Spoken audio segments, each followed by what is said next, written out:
ilmu husuli. Kemudian setelah itu ilmu husuli dibagi menjadi ilmu tasawuri dengan ilmu tasdiki. Kemudian tasawuri dibagi menjadi badihi dengan nazari. Begitu pula tasdiki dibagi menjadi badihi dengan an-nazari. Ya, semoga saja masih diingat. Nah, maka di sini kita membagi, ya, seperti dalam pembagian logika tadi terkait dengan ilmu wazaifu tasawuri, ya. Ada fungsinya secara konseptual, ya, untuk mentasawurkan sesuatu atau untuk menggambarkan, untuk mendeskripsikan, ya, itu tasawuri. Jadi suatu konsep atau persepsi, ya, tanpa disertai dengan hukum. Nah, itu definisi tasawur dalam ilmu logika. Wa wazaif at-tasdikiyah.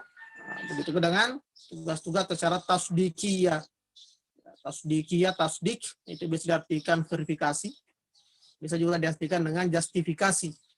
Karena tasdik itu berarti suatu kalimat berita atau disebut dengan proposisi bisa dihukumi benar atau salah.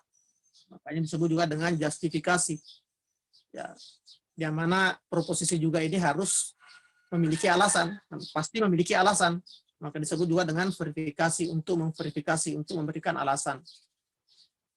Nah, jadi akal, ya, dilihat daripada fungsinya, yaitu untuk mengkonsepkan atau mendeskripsikan suatu realitas, ya, atau dia berfungsi sebagai tasdiki. Nah, ini terbagi menjadi beberapa tujuan pokok. Yang pertama, al-wazaif at-tasawuriyah, fungsi akal secara konseptual. Indama yakumul aqlun nazari bitasawwuril asya, ketika akal teoritis ini mengkonsepsikan atau mengkonsepsikan sesuatu, fa innahu yakumu bimajmu'atin minal wadhaif, maka di sini dia melaksanakan fungsinya, dia melaksanakan beberapa fungsi. Wahia bihasabit tartib. Di bawah ini kita akan sebutkan secara berurutan. Nah, ketika akal, ya, berhadapan dengan suatu realitas, ya, yang tidak diketahuinya, maka yang dilakukan yang pertama adalah at-tajrid. Ya, at-tajrid. Tajrid juga biasa diartikan dengan mengabstrakkan, ya, atau memurnikan dari unsur-unsur materi, dari aksiden-aksiden yang bersifat materi. Itu disebut dengan at-tajrid. Ya. Wahiyya al-khutwatul ula minat ta'akkul. Nah, inilah langkah pertama di dalam berpikir, ya, di dalam menggunakan akal teoritis ini.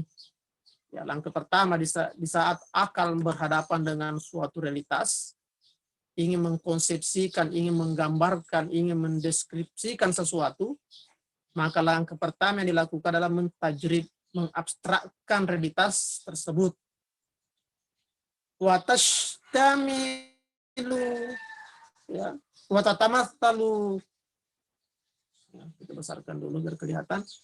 Wa tatamatsalu bi akhdhi suwari min tariqil his.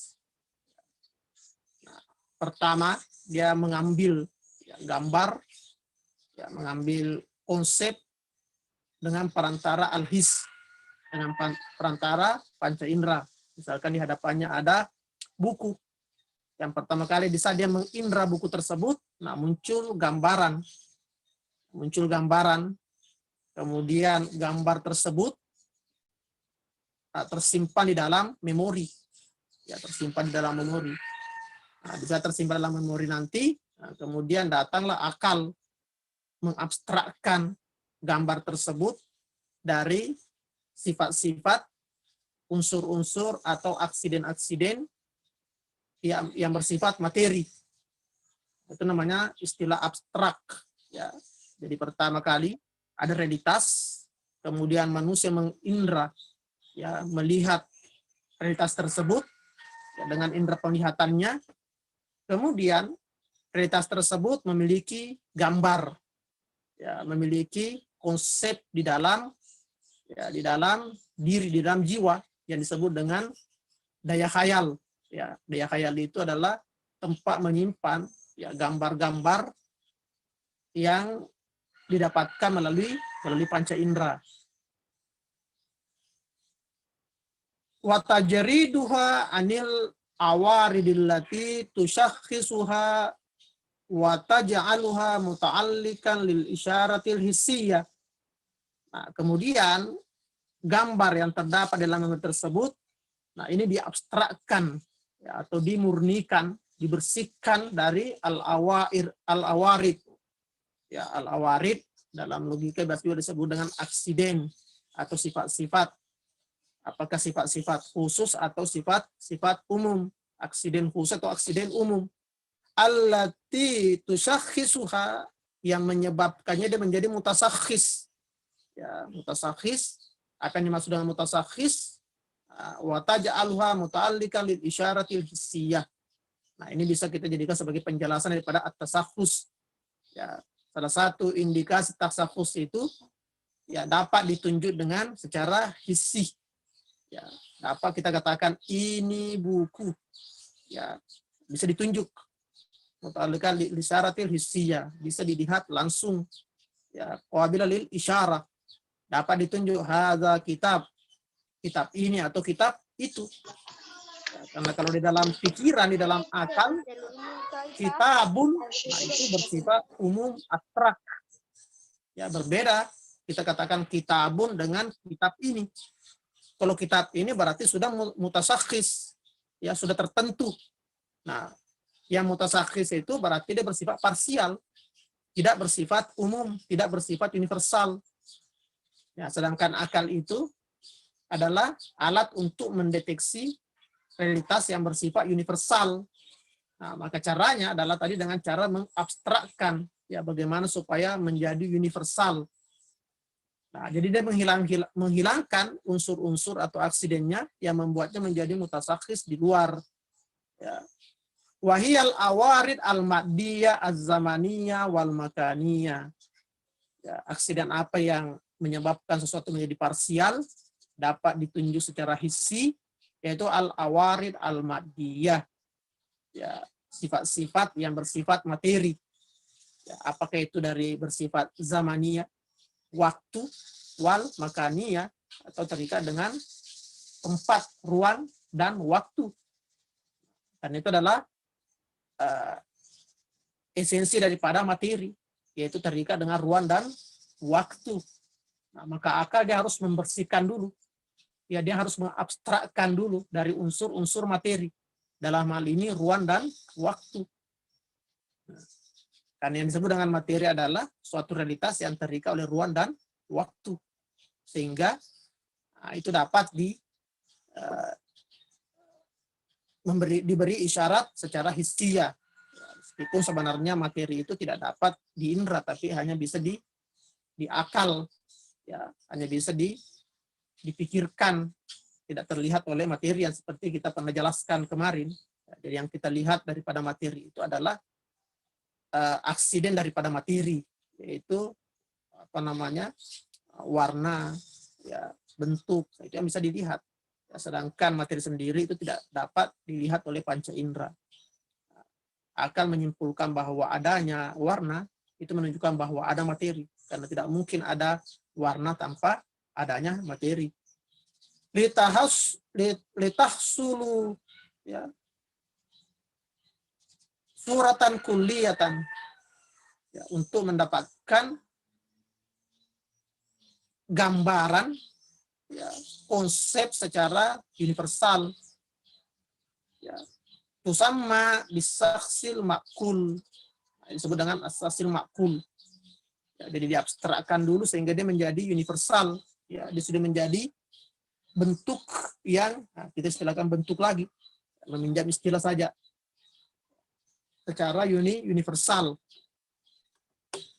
Ya. Fazaidun al-khariji, nah, ini berikan contoh, kemudian berikan contoh. Fazaidun al-khariji, Zaid yang ada di luar, yaitu Z yang mutasakhis di luar, yang berbentuk parsial di luar, ya maksudnya di luar daripada pemikiran, di luar daripada akal. Yudraku bil hawas. Nah, ini diketahui dengan panca indera, diketahui dengan indera penglihatan. Yuta'akkalu ba'da dzalika bi jami'i sifatihi al-mukhtasha bihi. Nah, dia diketahui dengan perantara sifat-sifat yang menjadi kekhususan baginya, menjadi sifat-sifat zati, sifat-sifat yang tidak terlepas daripada dirinya. Ya, jadi akal itu mengetahui dari semua ya, esensi-esensi yang khusus untuk yang terkait dengan Zaid al-Khariji ini. Wa yakunu syakhsan ma'kulan, sehingga dia menjadi sosok makul yang ada di dalam akal. Nah, tentu Zaid yang ada di luar berbeda dengan Zaid yang ada di dalam akal.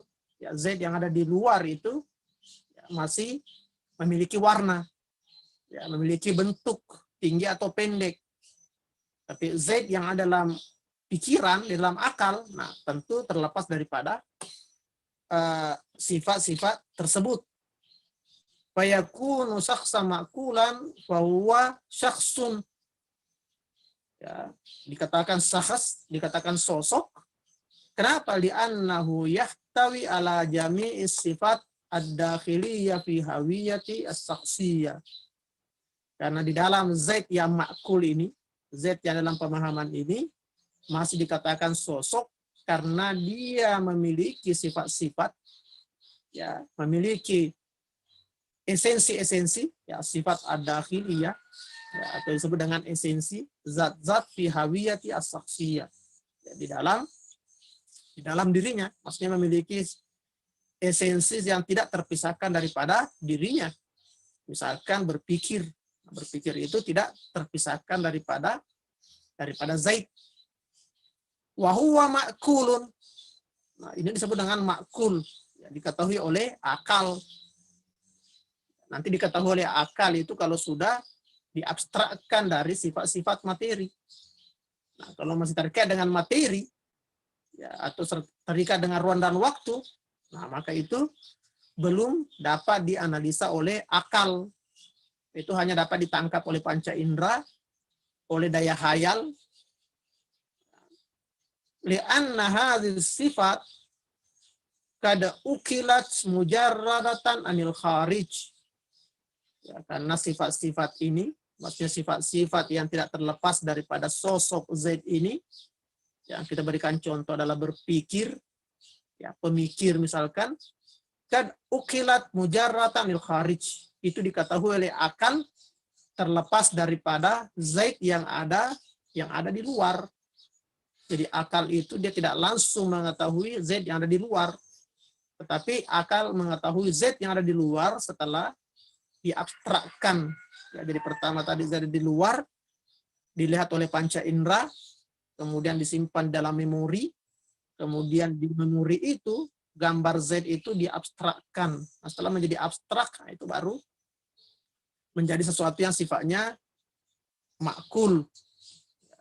Jadi di dalam memori, Z yang dihayalkan dalam memori itu sama itu masih bersifat parsial, belum bersifat universal. Meskipun di sini tidak dijelaskan tentang Z yang di dalam memori. Ya, dia cuma mengatakan bahwa Z yang ada di luar dengan Z yang ada di dalam pikiran. Nah, tapi untuk menjadi Z makul itu tidak langsung bisa makul, tapi melalui proses tadi. Fala tata'allaku bihal isyara al-hissiyah. Nah, ya, Z yang ada di akal itu tidak bisa lagi diberi isyarat dengan isyarat hissiyah. Tidak bisa lagi ditunjuk bahwa Z ini atau Z itu, ya, karena yang ada di dalam pikiran itu adalah sosok, ya, sosok yang berpikir. Sudah hilang warnanya, hilang panjang pendeknya, ganteng atau tidaknya itu sudah tidak ada semua. Kenapa? Karena itu semua sesuatu bersifat awarid, ya, atau aksiden yang ada di luar.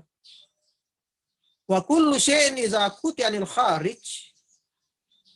Nah, segala sesuatu jika dia terputus dengan sesuatu yang ada di luar pikiran, di luar akal, wala tata'allaqu bihi al-isyara al-hissiyah, dan tidak lagi bisa diberi isyarat secara hissi, secara panca indera, secara indrawi. Yasiru kulliyan, maka dia akan menjadi universal. Ya, jadi dia di luar itu sifatnya parsial. Kalau parsial itu masih bisa ditunjuk, diberi kata tunjuk ini atau itu. Nah, kemudian kalau sudah terputus dengan yang ada di luar, masih sudah menjadi sosok yang makul, maka dia akan menjadi universal. Sesuatu universal itu tidak bisa lagi ditunjuk. Nah, ini tugas yang pertama daripada akal, fungsi yang pertama daripada akal itu untuk mentajrid, ya, untuk memurnikan suatu realitas daripada unsur-unsur materi. Kemudian yang kedua, tujuan atau fungsi daripada akal nazari, akal teoritis adalah at-tamyiz, untuk membedakan, untuk memberikan perbedaan. Makanya manusia itu bisa membedakan. Tingkat, ya, akal teoritis manusia itu, ya, semakin tinggi, nah, semakin bisa membedakan sesuatu yang tidak bisa dibedakan oleh orang biasa, oleh orang awam.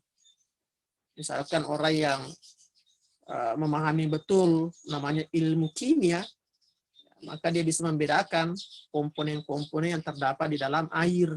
Kalau orang awam tidak bisa membedakan, ya air.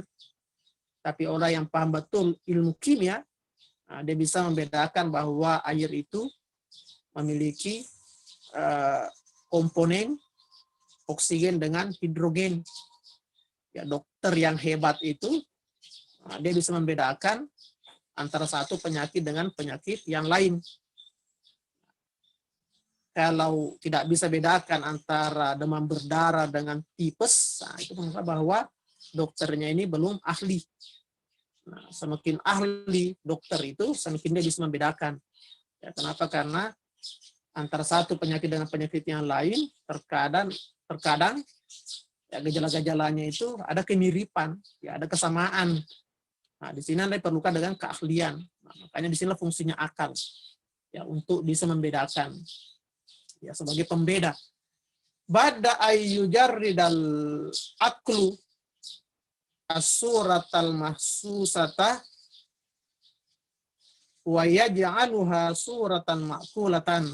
Setelah akal ini, ya, setelah akal mengabstrakkan as-surah mahsusa, ya, gambar yang ada di dalam memori, ya, yang muncul dari panca indera, wa yaj'aluha suratan ma'kulatan, kemudian menjadikannya sebagai bentuk lagi, ya, menjadikannya sebagai gambaran, ya, sebagai konsep yang rasional atau yang bersifat universal, yakumu bimulahazatil afradil ma'kulati al mawjudati indahu.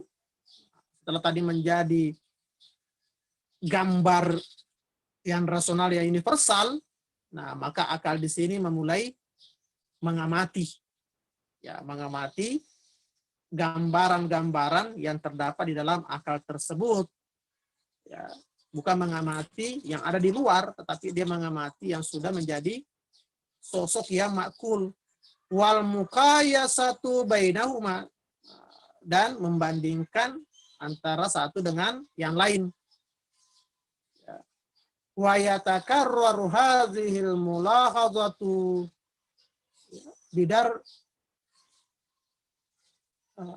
wa yatakarraru hadhil mulahadza yudriku anna hunaka nau'aini minal mafahim. Nah, karena setelah dia mengulangi, ya, pengamatannya tadi akan mulai mengamati gambar-gambar universal yang terdapat di dalam pemahaman, ya, yudriku anna hunaka nau'aini minal mafahim.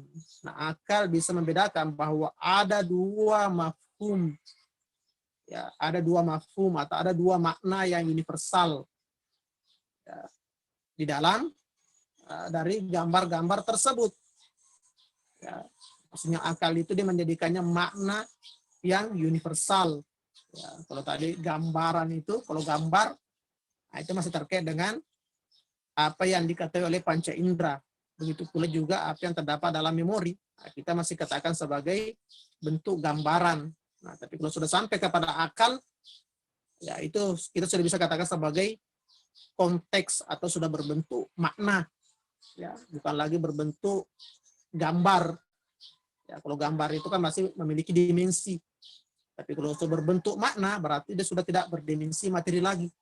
Nah, itu mungkin lebih tepatnya kita menggunakan makna atau mafhum.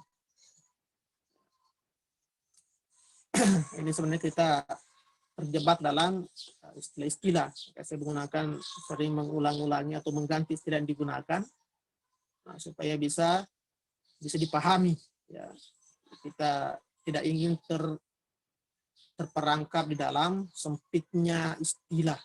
Ya, makanya kita gunakan beberapa bentuk istilah, kemudian kita jelaskan. Nah, terkadang kita coba ternyata tidak tepat, kita ganti lagi dengan istilah yang kira-kira bisa membedakan. Nah, itulah salah satu seninya di dalam belajar ilmu pemikiran. Ya, kita banyak berbenturan dengan istilah-istilah.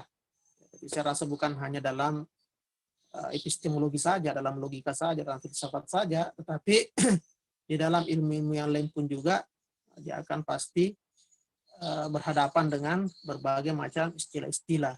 Karena dengan istilah-istilah itulah kita bisa membedakan antara suatu makna dengan makna yang lain. Karena makna itu memerlukan simbol, memerlukan simbol yang digunakan untuk mentransformasi pengetahuan, ya, untuk mentransfer pengetahuan kepada orang lain atau untuk memahami pengetahuan dari para ulama, dari para ilmuwan. Ya. Jadi kalau saya sering mengganti istilah-istilah, tadi menggunakan gambar, kemudian menggunakan makna, itu ya dipahami saja. Ya, ini usaha untuk memahami matlab, memahami materi. Ya, yang namanya istilah itu kata-kata sulhun, ya, kesepakatan. Tidak menjadi sesuatu yang menjadi tolak ukur yang mendasar. Nau'aini minal mafahim. Nah, setelah tadi akal mengamati makna universal yang ada di dalam akal, maka dia bisa menyimpulkan ada dua makna, dua mafhum, dua universal. Ya, yang mereka sebut dengan aswar al-ma'qulah. Yumkin intiza'uha min tilkal afrad. Ya, dan kedua makna tersebut dapat kita ambil, ya, intiza, ya, dapat kita simpulkan dari al-afrad, ya, dari makna-makna yang ada di dalam akal, di dalam pikiran. Ya, mungkin dalam logika juga ini sudah dijelaskan, ya, di dalam Isagoji, ya, di situ ada 5 universal. 5 universal. Nah, awalnya universal itu dibagi menjadi 2. Ada universal yang substansi dan ada aksiden. Kemudian substansi tadi dibagi lagi menjadi 3. Ya, ada jins, ada nau, ada fasal. Kemudian aksiden dibagi menjadi 2, ada aksiden khusus, ada aksiden umum, sehingga disebut dengan 5 universal. Nah, sebenarnya di situ 2 universal. Nah, pembagian tadi menjadikan disebut dengan kuliyatul khamsah. Maka akal itu bisa memahami ada 2 makna universal yang muncul dari individu-individu yang terdapat di dalam pikiran. Misalkan tadi manusia. Ya, manusia itu sudah menjadi manusia. Z tadi Kalau sudah sampai di akal, nah itu sudah menjadi manusia.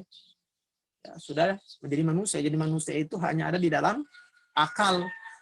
Ya, di luar itu hanya ada zait. Ya, akal itu adalah makna universal. Z yang ada di luar itu adalah makna parsial. Nah, kalau sudah sampai di akal, nah itu disebut dengan insan. Nah, kemudian akal mengamati insan ini. Nah, di situ dia bisa mengambil dua makna lagi. Ya.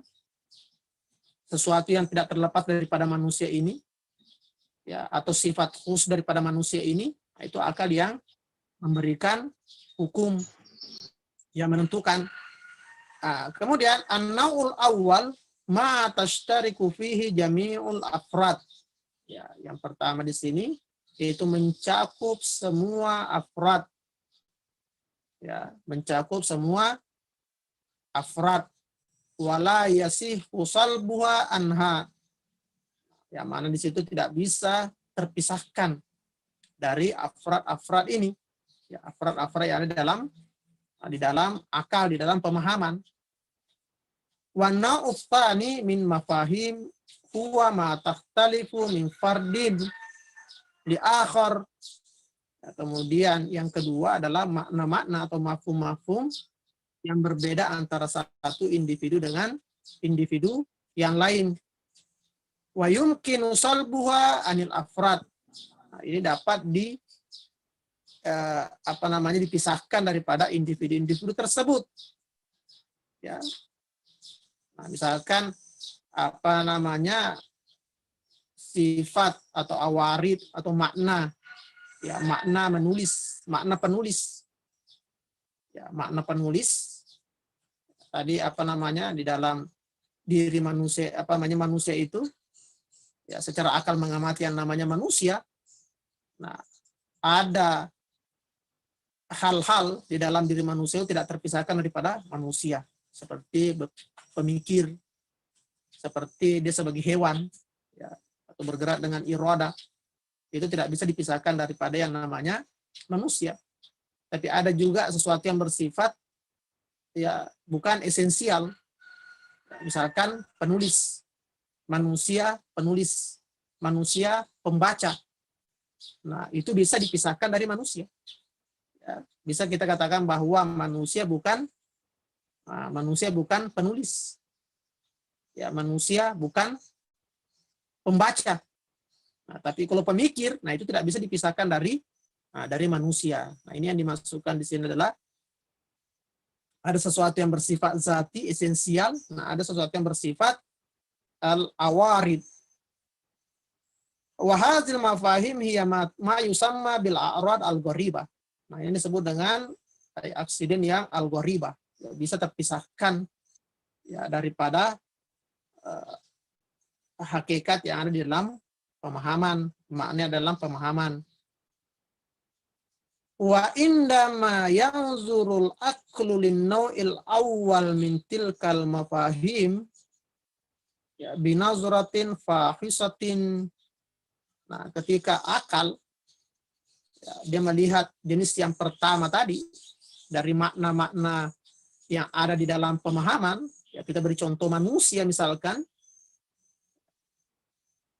Nah, ketika dia mengamati, yajidu anna ba'daha mukawwimatan lizzat. Nah, dia akan mendapatkan bahwa sebagiannya itu adalah mukawwimatan lizzat, yang bersifat esensial, tidak terpisah daripada yang namanya zat manusia. Ya, tidak bisa dipisahkan. Ya. Nah, tadi ada sesuatu, apakah itu, ya, kita bahasakan lebih mudah, apakah itu substansi atau aksiden, ya. Nah, ternyata di situ ada yang tidak terpisahkan dari manusia, kemudian ada yang bisa terpisahkan daripada manusia. An-nabadwa mukawwimatan lizzat. Ya, yang tidak bisa terpisahkan itu adalah apabila dia yang membentuk zat itu di dalam pikiran. Misalkan tentang hewan dengan manusia. Ya, manusia itu tidak akan bisa terpisahkan daripada yang namanya hewan. Ya, kan itulah membentuk makna manusia dalam pemahaman.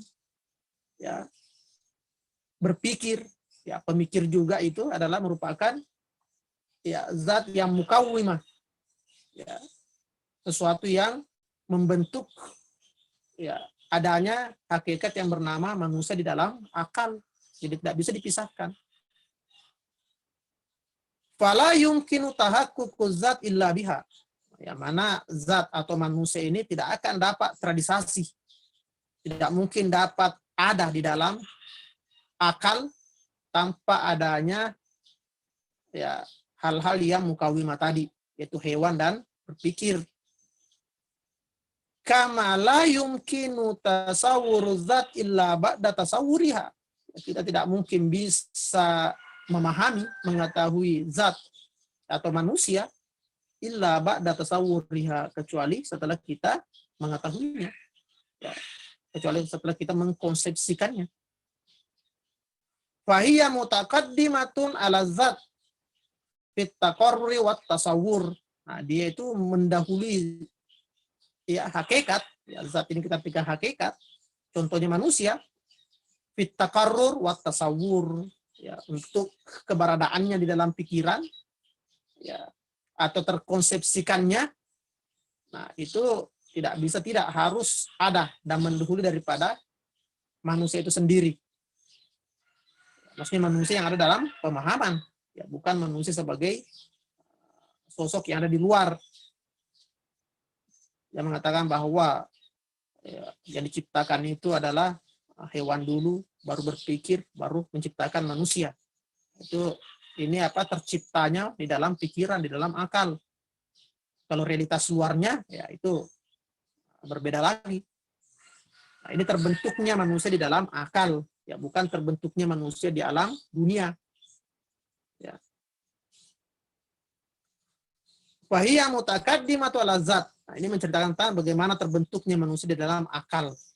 Ya, munculnya hakikat yang bernama manusia dalam akal. La yumkinu tasawwuru zat illa ba'da tasawwuriha. Fahiyya mutaqaddimatun ala zat fit taqarruri wa tasawwur. Wa hadza huwa zatil al-mukawwim. Inilah disebut dengan zat-zat yang membentuk, ya, yang esensial. Zati babul isaguji. Nah, ini disebut dengan zati, ya, esensi atau di dalam bab isaguji yang kita sering pelajari dalam logika itu, ya, yang mukawim dalam diri manusia itu yang sifatnya esensial adalah ada yang mukawim, ada yang tidak mukawim. Nah, kalau yang sifatnya zati itu berarti tidak terpisahkan daripada yang namanya manusia. Yang tidak terpisahkan dari manusia ini ada mukawim yang membentuk hakikat manusia dalam akal, ada yang tidak mukawim. Yang tidak mukawim itu disebut dengan aksiden, sifat khusus. Karena sifat khusus juga ini tidak terpisahkan dari manusia. Tetapi dia tidak mukawim. Dia tidak membentuk di dalam pikiran. Ya, artinya akal bisa mengetahui manusia tanpa harus terlebih dahulu mengetahui aksiden. Contohnya tertawa. Nah, tertawa itu merupakan aksiden khusus bagi manusia. Ya, tidak terpisahkan daripada manusia. Nah, akan tetapi untuk memahami ya, manusia ini tidak perlu orang harus memahami dulu apa itu tertawa. Dia hanya sifat khusus atau aksiden khusus. Beda dengan substansi, jins, ya, genus dan diferensia itu tidak terpisah daripada manusia, mukawim, ya, daripada manusia. Nah, ini dibahas dalam isagoji. Nah, kemudian selanjutnya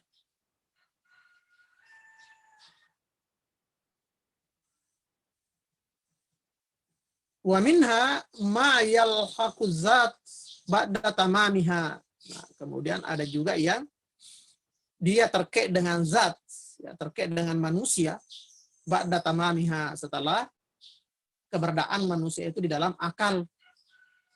Ya, ini yang disebut dengan istilah kita tadi dengan dengan aksiden khusus. Wala yatawaqqafu tasawwuru zat ala tasawwuriha. Ya, maksudnya zat itu diketahui tidak tergantung kepada pengetahuan terkait dengan hal tersebut. Misalkan tertawa yang kita contohkan tadi. Wa hadhihi lawazim az-zatiyah lil haqiqah. Ini disebut dengan lawazim az-zatiyah untuk suatu realitas. Ya, intinya adalah substansi, genus, ya, spesies, diferensia, kemudian aksiden. Itulah yang disebut dengan lawazim az-zatiyah lil haqiqah. Wa ba'da ayyumayyizal aqlu al-mafahim az-zatiyah wal aradiyah. Nah, kemudian setelah akal membedakan mana makna yang zati, ya, makna yang esensial, wal aradiyah, kemudian mana yang bersifat aksiden, yurakibu baina zatiyat. Nah, kemudian dia merakit, ya, dia merakit di antara zat-zat tersebut. Ya. Wa yakunu minha mafhuman wahidan, sehingga dia menjadi satu mafhum. Ya, menjadi satu mafhum. Ya, misalkan tadi ada mafhum atau makna hewan, kemudian ada makna diferensia, kemudian dirakit menjadi hewan berpikir. Hewan berpikir, kumpulan, ya, hasil penjumlahan daripada hewan berpikir, hewan dan berpikir itu sama dengan menghasilkan mafhuman wahidan, yaitu manusia. Ya, mafhuman wahidan yaitu manusia. Liyahsula ala mafhumin awwaliyin. Nah, sehingga dia sampai kepada mafhum al-awwali. Itu dengan mafhum awwali. Ya, sesuatu yang pertama kali dipahami oleh akal, yang disebut dengan al-kulli at-tabi'i. Nah, disebut dengan kulli at-tabi'i. Nah, tentu yang sudah belajar mantik muzaffar itu sudah bisa membedakan namanya al-kulli at-tabi'i. Kulli tabi'i yang mana di luar itu misdaknya itu banyak, yang tabiqu ala kafirin. Ya, seperti manusia itu kulli tabi'i. Ya, misdaknya di luar Zaid, ya, Fatimah, Zainab dan seterusnya itu adalah misdak daripada mafhum, ya, universal yang ada di dalam akal, yaitu manusia. Alladzi yumathilul haqiqatal ma'kulata minazat al-kharijiyah. Nah, dia menjadi al-haqiqah ma'kulah, hakikat, ya, yang terdapat dalam akal, yang muncul dari individu-individu atau misdak-misdak yang ada di luar, yaitu Zaid, Fatimah, ya, Zainab dan seterusnya. Kemudian di dalam akal dikenal sebagai manusia. Nah, manusia menjadi hakikat al-ma'kulah. Wahiyya mawdu'atul qadaya al-haqiqiyah. Nah, inilah menjadi objek daripada al-qadiyah al-haqiqiyah. Ya, jadi apa yang ada di dalam akal itu menjadi objek daripada qadiyah al-haqiqiyah. Jadi qadiyah kalau berbicara tentang proposisi, maka yang ada di dalam pemahaman, yang ada di dalam akal, bukan yang ada di luar. Nah, makanya kalau menghukumi sesuatu berarti itu menghukumi apa yang ada dalam pemahaman, ya, bukan yang ada di luar. Ya, betul memang Z itu ada di luar.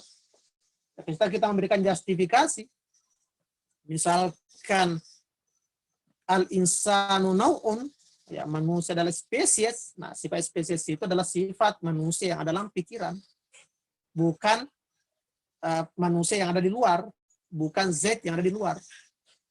Ya, dikatakan spesies, tapi spesies itu adalah manusia yang ada di dalam pikiran, yang berbentuk makna universal. Kemudian kal insani min haytu wa insan masalan, seperti manusia sebagaimana dia manusia. Thumma yulahizul aklu al-mafahim al-awwaliyah. Kemudian akal itu dia mengamati lagi mafahim al-awaliyah. Ya, sudah sampai kepadanya suatu mafhum, makna universal, yaitu manusia. Min haitsu hiya mawjudah fi dzihn. Ya, yang berada dalam pikiran. Tadi sudah ada keberadaan tadi. Ya, makna itu ya merupakan realitas yang ada dalam pemahaman, di dalam pikiran. Itu realitas. Ya, berarti bisa dikatakan ada. Ya, makna itu ada. Nah, setelah melihat keberadaan daripada makna manusia di dalam pikiran tadi, fayadhuha wa yantazu ahkamaha bihadzal lihat al-kulliyah. Kemudian akal di situ yantazi ahkamaha, dia menarik hukum. Ya, dia memberikan hukum justifikasi ya dari realitas yang ada dalam akal tadi. Bukan yang ada di luar, ya, tapi yang ada di dalam akal. Bihadzal lihat al-kulliyah. Ya. Wa hukmul akal, nah, justifikasi akal terkait dengan realitas yang ada di dalam pikiran yang berbentuk universal tadi, huwa ma yu'abbiru anhu bil mafahim as-saniyah al-mantiqiyah. Inilah disebut dengan al-mafahim as-saniyah al-mantiqiyah. Ya, jadi mantik itu dia hanya menganalisa wujud yang ada di dalam akal dan universal. Itu mafahim as-saniyah al-mantikiyah. Makanya ilmu mantik itu dia mengkaji realitas yang ada di dalam akal, ya, yaitu berbentuk universal. Nah, kalau yang ada di luar itu tidak ada kaitannya dengan logika. Kenapa yang ada di luar itu, yang dilihat oleh panca indera itu adalah sesuatu yang parsial, sesuatu yang partikular. Nah, maka disebut dengan mafahim as-saniyah al-mantikiyah, ya, makna yang logis. Kalkuliyati wal juz'iyati wal jinsi wal farsal wan naw wal ar'am wal khas. Nah, hukum-hukum yang muncul ya, dari wujud yang ada dalam pikiran yang berbentuk universal tadi adalah kalkuliyah wal juz'iyah. Makna universal ya, atau makna juz'iyah. Ini kalau juz'iyah ini, makna juz'iyah ini juz'iyah atau kuli. Nah, itu bisa dipertanyakan dalam apa namanya? Dalam logika untuk memutar balik pikiran. Ya. Nah, dia sebagaimana mafhum, dia kuli. Ya, jadi semua makna itu bersifat kuli. Ya, juz'i sendiri juga bersifat universal. Jadi juz'i, mafhumul juz'i universal. Ya, kenapa? Karena Zaid juz'i atau bukan juz'i. Ya. Ayam yang dimakan, ya, juz'i atau kuli, juz'i. Nah, jadi dia banyak isdaknya namanya juz'i. Maka juz'i juga adalah universal. Ya, kalau ditinjau dari segi mafhumnya. Tapi kalau ditinjau dari segi misdaknya, ya juz'i. Ya, jadi kalau mengatakan al-juz'iyyu kulliyyu, nah jangan salahkan.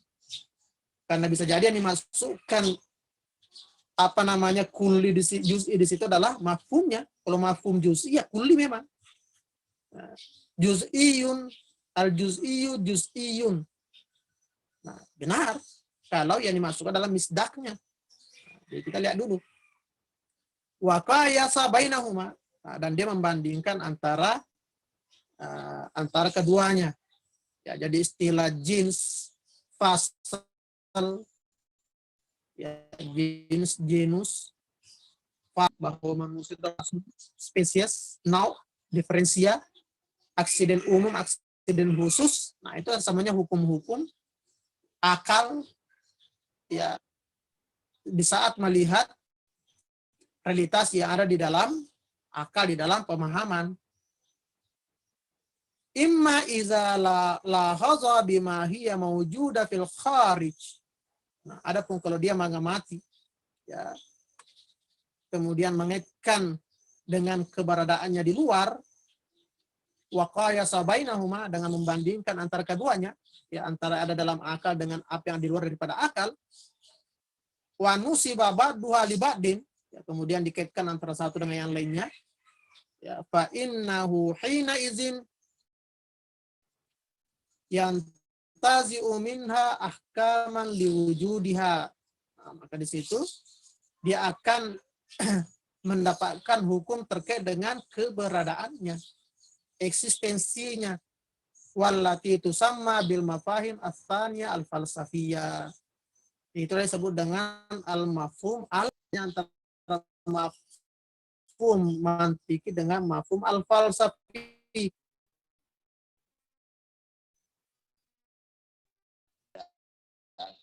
Kalau mafhum ya dan dia melihat makna dalam akal, ya, dalam bentuknya yang universal. Sedangkan falsafi, makna falsafi itu melihat daripada keberadaannya. Ya, bagaimana keberadaan daripada mafhum tersebut. Jadi kalau filsafat itu melihat dari segi keberadaan, dari segi wujudnya. Nah, kalau ini dari segi ontologinya, jadi kalau ontologi itu adalah filsafat. Ya, kalau dari segi epistemologinya, ya mafhumnya, maknanya, maka itu adalah wilayah daripada ilmu logika, mantik, mafhum al-mantiki. Allati tahki an anha'i wujudil mahiyat fil kharij. Ya, menceritakan tentang wujud al-mahiyah, ya, mahiyat yang ada di luar atau kualitas yang ada di luar, kal illati wal ma'lul, seperti membahas tentang illa wal ma'lul, hukum kausalitas sebab dan akibat, wal imkan wal wujud, apakah ini wujudnya mungkin, ya, atau wujudnya itu adalah wajibul wujud, mungkinul wujud, apakah ini al-wahid, apakah ini satu kesatuan, ya, wal katsir, apakah bersifat banyak, dan itu akan dan seterusnya, dan ini akan dibahas pada al-mafhum al-falsafi, sehingga harus meletakkan pada porsinya yang mana mafhum mantiki, yang mana mafhum al-falsafi, ya, jangan dicampur aduk, ya, karena tentu dia memiliki analisa yang berbeda, ya, antara mafhum falsafi dengan al-mafhum al-mantiki, ya, sebagaimana halnya dengan ontologi dengan epistemologi. Nah, ini sekarang jam berapa? Tidak ada jam di sini. Jam berapa, Ustaz? Ada yang punya jam di situ? 10.50. Jam 9, Ustaz. Halo?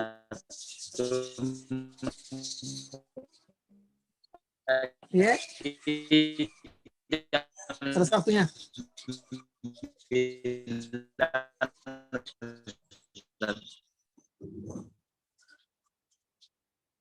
Oh iya, selesai Jam waktunya. 9 kurang 1 menit. Kita cukupkan sampai di sini. Insya Allah. 1 menit ya. Oke, sudah pas waktunya. Ya, biar ada waktunya istirahat untuk lanjut ke materi atau kuliah yang lain. Ya, cukup sekian. Mohon maaf atas segala kekurangan. Wassalamualaikum warahmatullahi Muhammadin wa ali Muhammad. Allahumma sholli ala Muhammad wa ali Muhammad. Wassalamualaikum warahmatullahi wabarakatuh. Waalaikumsalam warahmatullahi wabarakatuh. Syukran, Ustaz.